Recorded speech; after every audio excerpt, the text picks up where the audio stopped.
So what does this mean for Israel and issues that are important to Israelis and diaspora Jews as well? With me now in studio is Mark Schulman, who's a Newsweek columnist and editor-in-chief of History Central. Also with me is Uri Pilichowski, who is a political commentator, joining us from the Mitzpe-Jericho settlement in the West Bank. Mark, I want to start with you with that simple question. Would a Joe Biden presidency be good for Israel? Would it impact positive? Absolutely, because it'll make America strong again. America's become weak in this last 3.5 years.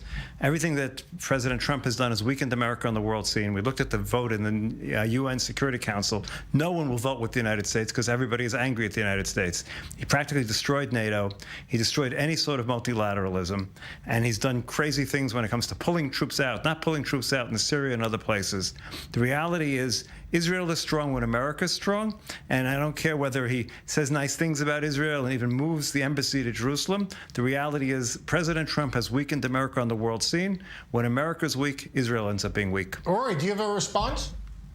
Yeah, first of all, I agree that Vice President Biden will be positive for Israel. I think there is a reality to recognize the progressive part of the Democratic Party that's pulling him away from Israel. And a record in the Biden and the Obama-Biden administration that wasn't exactly 100% pro-Israel, and a lot of problems that we had there. But I think Mark left out this momentous peace deal that President Trump just made and how positive President Trump has been for Israel. So I think it's impossible to just disqualify that and say that Vice President Biden is our only hope.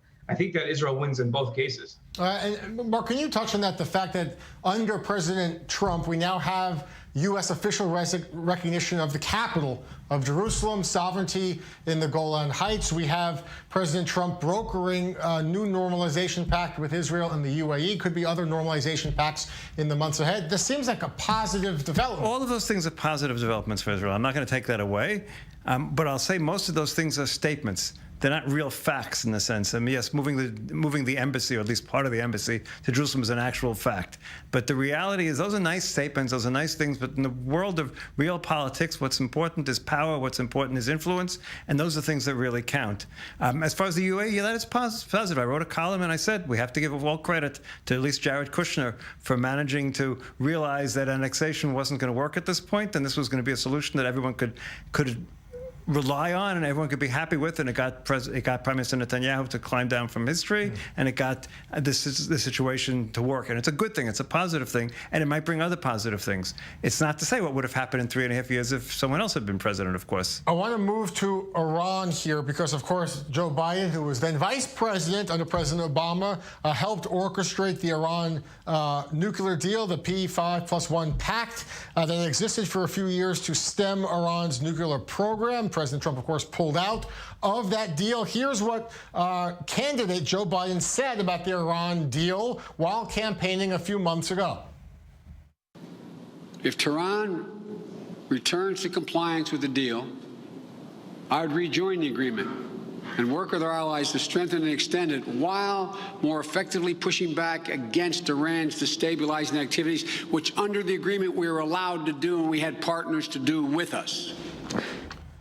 Or your reaction to that President Joe Biden might return to the Iran nuclear deal? What does it mean?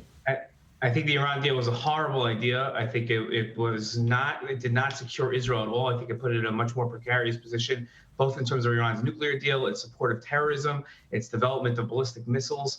I think the Iran deal was a really bad idea, and to go back to it, I think is just a horrible idea. It puts Israel's safety at risk, and I hope that never happens. Mark, your response. I disagree because, listen, I didn't think it was a perfect deal, but the reality was the best deal that they could get at the time. It pushed away, the day that Iran could get nuclear weapons. It was never designed to solve all of the other problems, and it didn't. The reality is by pulling out of the deal, there's never been Plan B, and that was always the problem with the Trump plan.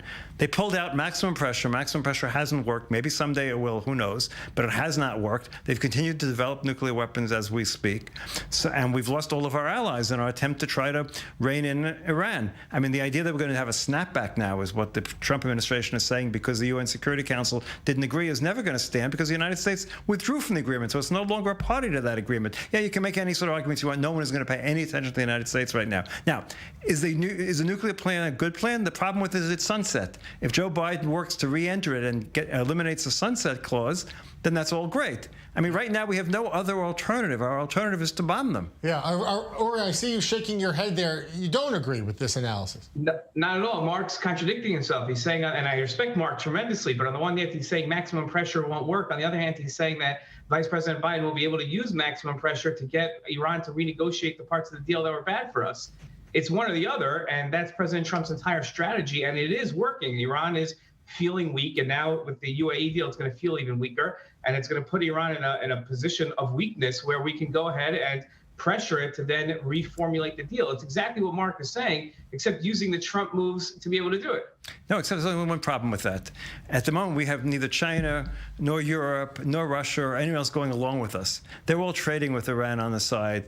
Maximum pressure is only maximum pressure for the United States. The United States has a lot of pressure because it controls a good deal of the foreign currency system in the world, so it does have a lot of pressure to exert. And we are seeing protests against the Iranian regime. Oh, for sure. Listen, there's been protests going on for the longest time, but, after what happened in Syria, we have to give, anyone who's about to take on the Iranian regime after seeing what happened to the Syrian protesters has to be either the bravest or stupidest people on earth at this point. Now, I wish they would be an uprising against the Iranians. There's no question that it's a terrible, terrible regime, and they deserve to be relegated to the dustbin of history. But just because we want it doesn't mean it's going to happen. And yes, the economic pressure is making the situation worse. And of course, we can't forget the corona is hitting the country very, very badly. The two together might have an effect.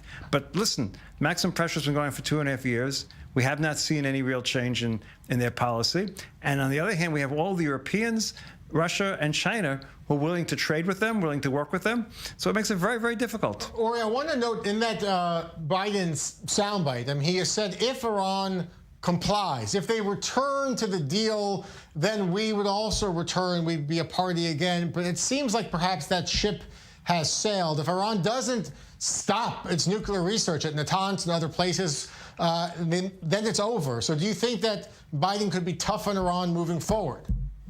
I don't know how. I don't know what magic powder he would have that President Trump isn't currently doing. That's something that the Biden campaign has never explained. It just keeps saying, we'll go back to the deal, we'll be able to get them to renegotiate, and then we'll get better terms. And as Mark said, under President Obama, they weren't able to get better terms. And if nothing's changed, and if maximum pressure, like Mark is saying, isn't working, then it won't. And if the only way to get them to change is maximum pressure, well, that's exactly President Trump's entire strategy. So I'm not sure what the Biden administration or Biden campaign is planning on doing differently than President Trump. And President Trump's already doing it, and it is successful, so why stop? I want to just change gears here if we could, and we'll move to the issue of settlement annexation, the Trump peace plan. I want to note, of course, that Joe Biden has a long-standing personal connection to the Middle East and to Israel. He was vice president under President Barack Obama. He's been to Israel many times. He has a personal relationship, of course, with Israel's president and prime minister, Benjamin Netanyahu. Here's what Joe Biden said a few years ago, the last time he was in Israel. Partnerships with Israel are on many fronts, but central to that is that security partnership which we have. So I hope to discuss with you, Mr. President, ideas that will help reduce extremism and achieve greater economic opportunity for both Israelis and Palestinians alike. Ori, Netanyahu has promised to annex settlements to extend sovereignty into the West Bank. Your thoughts on if Joe Biden wins? If Joe Biden wins, that's not going to happen. Vice President Biden has been very clear that American support will not be extended to Israel for extending its sovereignty to Judea and Samaria. And I don't know how Israel goes ahead and does that without American support. How would it be able to forestall sanctions in the United Nations Security Council?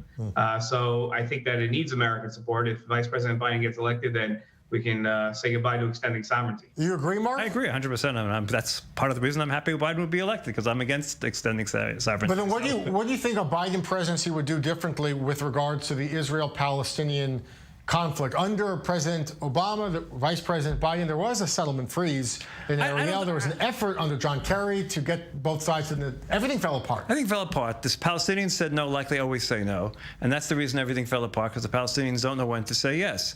I don't expect it to be that different. I expect another attempt to be made, maybe this time with the pressure from the Gulf and a reset, and say that Biden is now president. The Palestinians might be willing to come to some sort of negotiations. I don't know. I'm not someone who believes that we're going to reach peace anytime soon, again, because the Palestinians, regardless of what we do, we have a second party that has to negotiate with. I think the feeling will be a little bit different. There'll be a different feeling in the air, so to speak, and there'll be an attempt to reach out, and probably they'll reopen the consulate in East Jerusalem for the Palestinians.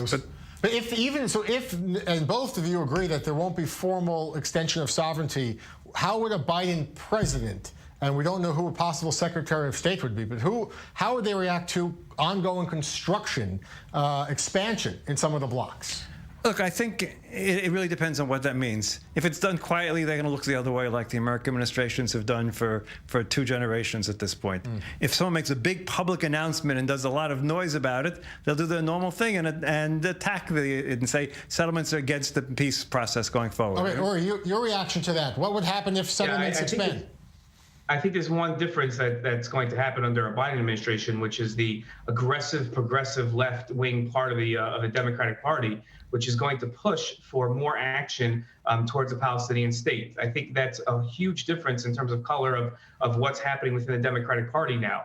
And I think that we're going to have to be very careful about that, be very wary about that. Even though I would agree that Vice President Biden left on his own, that wouldn't be a part of his administration. I think he would be, as Mark said, would act as other administrations have in the past. But I don't think that the Biden administration will be able to stand up that much to the progressive wing of its party and not be able to take some action and pressure Israel. And that's something that I'm very worried about. All right, we'll have to leave this discussion here. Uri, Mark, really appreciate the discussion. Of course, the U.S. presidential election 76 days away. National polls show Joe Biden with a comfortable 9 or 10-point lead, according to most national polls. But the lead has been tightening a bit in recent weeks, and it remains to be seen exactly how perhaps the normalization between Israel and other Gulf countries could impact the public perception among voters. Mark, Uri, thank you so much. Great to have you here on the studio.